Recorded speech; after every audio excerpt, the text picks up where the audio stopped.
Selamat sahabat anak-anak, bertemu kembali dengan Ibu Isti Indartanti. Pelajaran sekolah sahabat kita berjudul Ada Orang di Laut. Ayat hafalan Markus pasal 9 ayat 35. Yesus duduk dan memanggil ke-12 murid itu. Katanya kepada mereka, "Jika seseorang ingin menjadi yang terdahulu, hendaklah ia menjadi yang terakhir dari semuanya dan pelayan dari semuanya." Poin penting pelajaran kita mencari kesempatan untuk melayani orang lain dalam setiap situasi. Pernahkah kamu berada dalam situasi di mana yang kamu inginkan hanyalah kenyang, hangat, dan kering?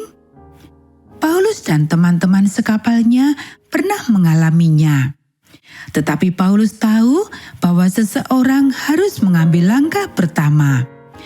Jadi meskipun dia seorang tahanan, dia harus melakukannya. Setelah kapal kandas, perwira itu memerintahkan semua orang turun. Bersama dengan orang-orang lain, Paulus berpegangan pada potongan-potongan kapal dan mereka pun terdampar di pantai. Ketika orang-orang yang terdampar berdiri menggigil di pantai, mereka melihat sekelompok orang berjalan ke arah mereka. Penduduk pulau ini sangat ramah. Mereka menyambut semua orang di pulau mereka yang bernama Malta. Para penduduk pulau dengan cepat membuat api unggun di sebuah tempat yang berlindung. Seperti biasa, Paulus yang selalu membantu meskipun cuaca dingin dan basah, membantu mengumpulkan kayu bakar.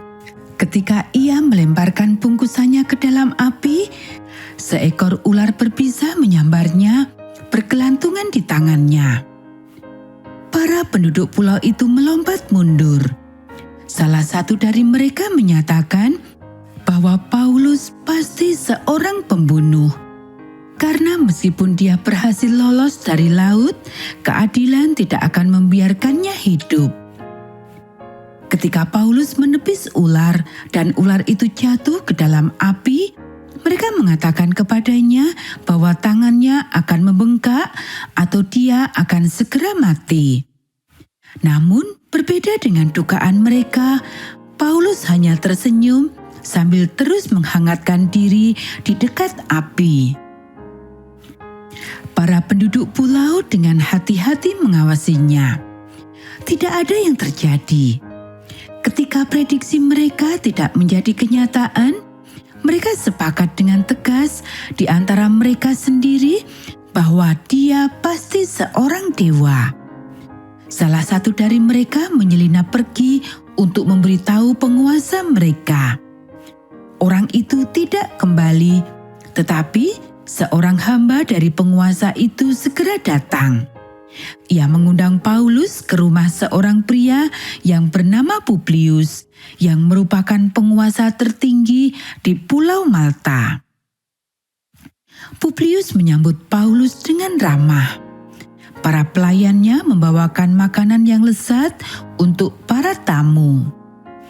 Paulus makan dengan lahap dan mulai mendapatkan nafsu makannya kembali. Setelah makan, Publius berbicara langsung kepada Paulus tentang pengalamannya dengan ular itu. Ia ingin tahu apakah benar ular itu tidak memengaruhinya. Ketika Paulus menjawab bahwa ia baik-baik saja, Publius bertanya kepada Paulus apakah ia seorang dewa. Paulus tentu saja menggunakan kesempatan ini untuk memperkenalkan Publius kepada Allah yang hidup. Ketika Paulus terus berbicara tentang Allah, Publius mendengarkan dengan sopan. Ia mengajukan beberapa pertanyaan. Paulus menikmati keramahan Publius selama 3 hari. Pada salah satu hari, seorang pelayan membungkuk dengan tergesa-gesa dan berbisik ke telinga Publius yang ekspresinya berubah menjadi cemberut. Ia melompat dan undur diri. seorang hamba memberitahukan kepada Paulus bahwa ayah Publius menderita demam dan disentri. Para dokter tidak dapat menolongnya. Ia sudah hampir mati. Paulus meminta untuk bertemu dengannya. Ketika Paulus tiba, warna kulit pria itu buruk dan napasnya dangkal. Dia tampak seperti sedang sekarat. Paulus mengatakan kepada Publius bahwa ia ingin berdoa untuk ayahnya. Publius setuju tanpa ragu-ragu. Paulus berlutut di dekat tempat tidur dan menumpangkan tangannya ke atas orang yang sakit itu. Ia berdoa kepada Allah yang hidup untuk kesembuhan orang itu.